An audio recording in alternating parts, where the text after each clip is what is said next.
Hey people, Anthony, 4x4 diesel, but now it's a petrol, the V6, the 1GRFE. We're going to have a bit of a look around.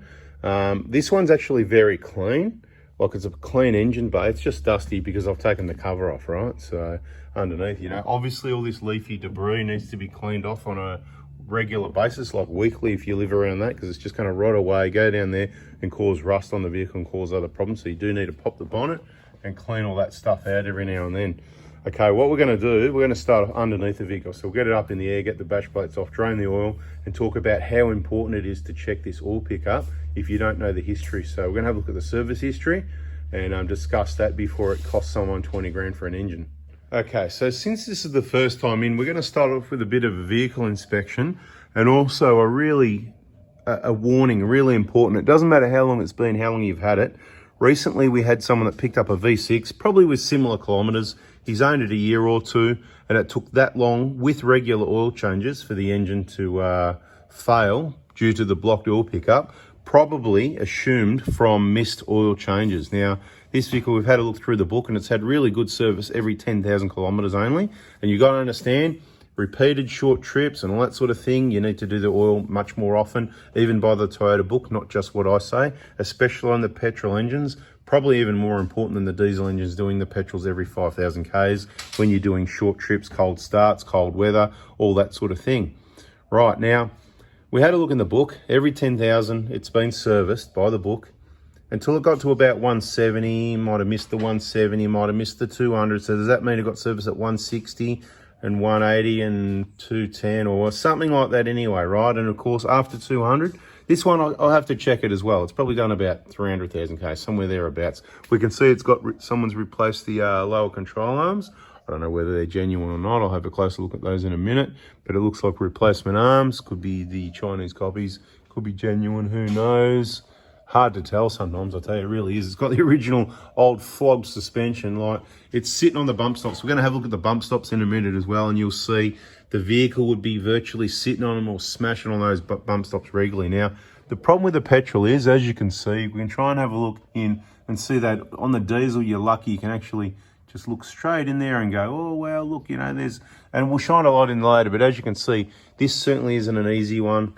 And quite often on a lot of engines, you're going to need to remove the sump, and you're lucky if you can just remove that sub-assembly. When I say just, it's still going to be about an hour's work at least, removing that, cleaning it up, and then resealing it properly, and maybe cleaning the oil pickup, depending what we find. And it could be a waste of time, but I'd rather check it and say, oh, that was a waste of time, rather than go, well, it should be right, mate, you know, should be right, and then it ends up blocked and it's another engine, right? So really important, before we even go anywhere else under the vehicle, to be quite honest, I really want to know that this oil pickup is not blocked. And of course, I'm just trying to demonstrate. What can you see there? Should have got the petrol? No, should have got the diesel, because you can actually see it and you don't have this problem, right? It's just understand the injectors, the blow-by, that sort of thing, and you're laughing. It's all a matter of understanding with these engines. Every engine has its issues, right? So we're just having a bit of a look around. So old flog suspension, I already just mentioned. So these are your bump stops at the front, right? And they'll be hitting right there. See that? Look how clean that is.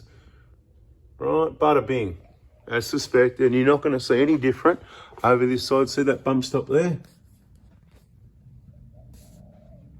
See, nice clean pad there. Because regularly smashing in on the bump stops, not good. It's very low, it's heavy, it's got old flog. Look at the original shock absorbers. They're just suspension. I'm going to tell you again in case you missed it in the other videos, right? Because there's lots of other videos you missed. You should go and watch those. But if I don't put a video out, go and find one to watch, please. All right, so that's what's going to happen soon. I'm getting a bit sick of doing videos, so I'm going to do less videos. So what you need to do is watch all the stuff that's there, because we've covered pretty much everything anyway. Now, wait till you see these bump stops, right? So there's the bump stop up there. Right, mounted up on the chassis, and directly below that, look at that, right? What do you think I have to check first? I know what's going on when I see a vehicle. You know, it's that low and it's on old flog, no out of control suspension. Look, right, rub through the paintwork, it's smashing on there that often. Okay, suspension specialists recommend replacing shock absorber struts every 80,000 kilometers, okay? Now, it's not a joke. It's just like you replace your tires, you replace your brakes, you replace your shock absorbers. It's the safety triangle. Brakes is obviously what's supposed to work. Tires keep your contact to the road, but the shock absorbers is to stop this spring, because it's a spring. And what's going on, you know, so, you know, part of the problem is it's heavy, the springs are old, they could be sagged. Look, I mean, look how thin and weak, piddly little springs they are. When they put comfort suspension in Prados, they don't put anything for out back, loading up the vehicle, hooking on a trailer. Remember, the tow bar of a vehicle, it's kind of a bit of it was an afterthought when all towing started, right? Oh, you know, let's bolt on you know what I mean? So, you know, they haven't really set up a vehicle for towing. So, you know, these are the modifications you need to really carefully make. I'm not going to go through the usual stuff. Brake pads, look, plenty of meat on these brake pads. Shock absorbers, that's not leaking, that's just a sweat. They're off their heads. They've done about 300,000 Ks. They're long overdue, and not changing those causes other issues, which is why it's probably cost the front lower control arms, right? The bushes. Now, everybody knows about the fuel hose, right? Obviously, this one hasn't been changed, right? This one will be rock hard. I don't even want, that is rock hard like plastic. I don't even want to touch it. That fuel hose needs to be changed. We haven't got any in stock. Check the videos. You'll get the part number. You'll get the videos on how to do it, all that sort of thing. Okay, there's no extra fuel filter up here for the petrol model, okay? Or the 1KZ diesel. It's a different transfer system, whatever, so just be aware of that. Okay, we're just having a look, and I'm thinking as I'm looking, but this thing needs suspension as a matter of urgency, all right? It's just off its head, right? So off-road, as far as off-road goes, well, if it goes off-road, it goes on dirt roads, it doesn't hit the tracks, it hasn't got any damage there. So obviously it doesn't go anywhere where it's got clearance issues. So that's why it's happy being a lowered Prado, because it's about the lowest Prado I've ever seen. I'm going to add in there. Look at this. I mean, look at the age of the vehicle, 2005. No oil leaks at the transfer case, transmission, engine. It's all bone dry, which is really good because the petrols are prone to oil leaks at the rear main, at the front crank seal, at the, you know, valve covers, at that timing cover issue. There's some issues with the petrols, yeah, believe it or not. But again, awesome vehicles, awesome engines. They've got the same awesome transmission. Bit of grease has gone in there over the years. Don't worry about that. You can clean that up if you like, but it's not something to worry about. But the things you need to worry about is if you've got old flog suspension, the car's going to bounce around over those speed humps, and you're going to end up having to replace these arms or these bushes, whichever way you go about it. They are aftermarket copies from what I see so far. Let's just have a look and see what we can see in there. And they're really fresh, these ones. They've been changed not that long ago. Surprised I wasn't told about that. Might be testing to see what I notice. I mean, we noticed that pretty quickly. And I'd say definitely aftermarket copies, but anyway, it's all good. What will happen with these, as you've seen on other vehicles, if you're watching the videos, check the service inspection playlist. What will happen is, because they're cheap Chinese copies, one of the first things that will happen is this ball joint, the boot will deteriorate and start to crack about there, because that's what we see happen.